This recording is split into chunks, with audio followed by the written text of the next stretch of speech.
Hello everyone and welcome to my channel Ghiloo once again. So here I came with exercise 5.6 in this video and I'll be completing the entire exercise in this video. So this is one of the easiest exercise and here we are concerned just to find dy by dx by the given parameters. Now what are parameters? Parameters are some variables which links two different variables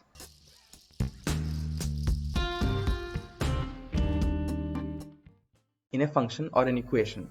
Like x and y are two different variables but they're linked with one parameter. That can give us an intuitive concept of how y is related to x.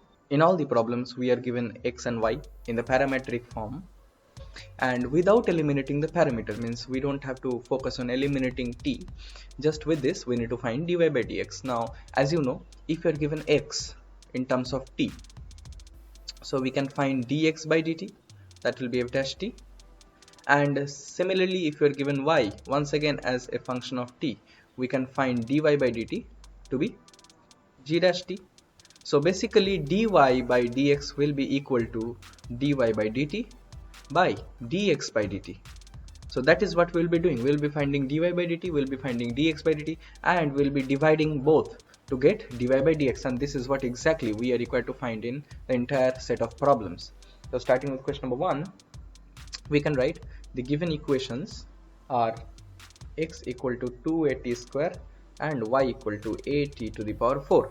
So therefore dx by dt is equal to 4at because a is a constant, and dy by dt is equal to 4at cube. So you can see that therefore dy by dx is equal to dy by dt by dx by dt. So that is simply equal to 4at cube by 4at. So that is simply equal to t square. This is what dy by dx is. So question number 1 is done. Similarly with question number 2, you can solve it easily. See, I am doing it here.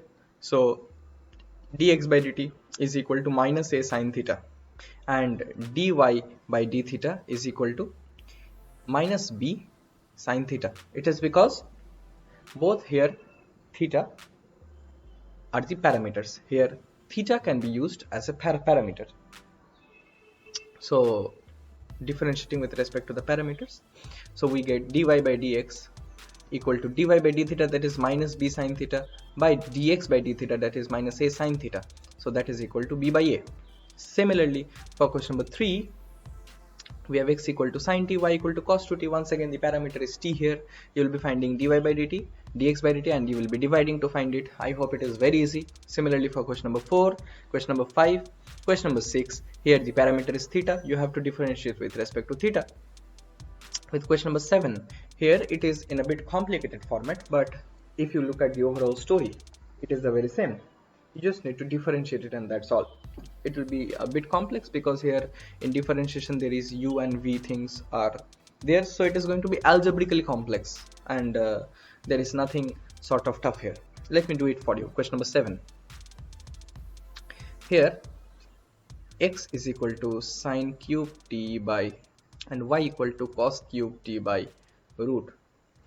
So as we know that dy by dx is simply equal to dy by dt divided by dx by dt.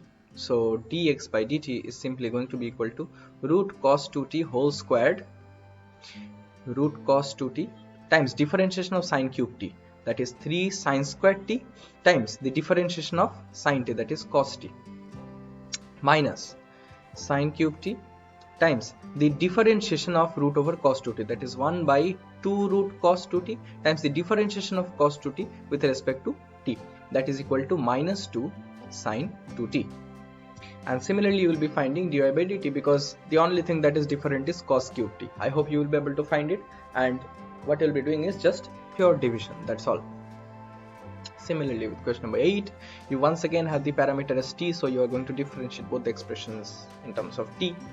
Here the parameter is theta in question number 9. It is very simple. In question number 10 also the parameter is theta, and in question number 11 we have x is equal to this and y is equal to this.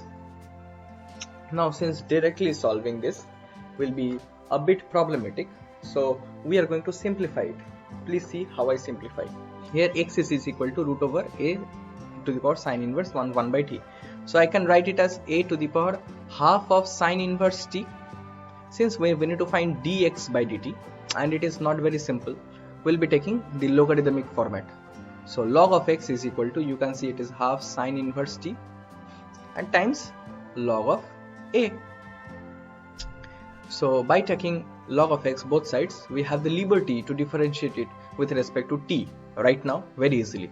So that is 1 by x dx by dt, that is equal to half log a, which will be out because it's a constant, times the differentiation of sine inverse t is 1 by root over 1 minus t square. If you have studied the inverse trigonometric function and its differentiation, it will be this. So you have dx by dt as x log a by 2 times root over 1 minus t square. In the very similar way, you are going to find dy by dt, and then you can divide it all together. This was a set of very easy questions. I hope you should have no problem in this. If you have any kind of problem, please feel free to use the comment section. So let's meet in the next video. I hope that is going to be exercise 5.7. Up to that, thank you very much for watching this video.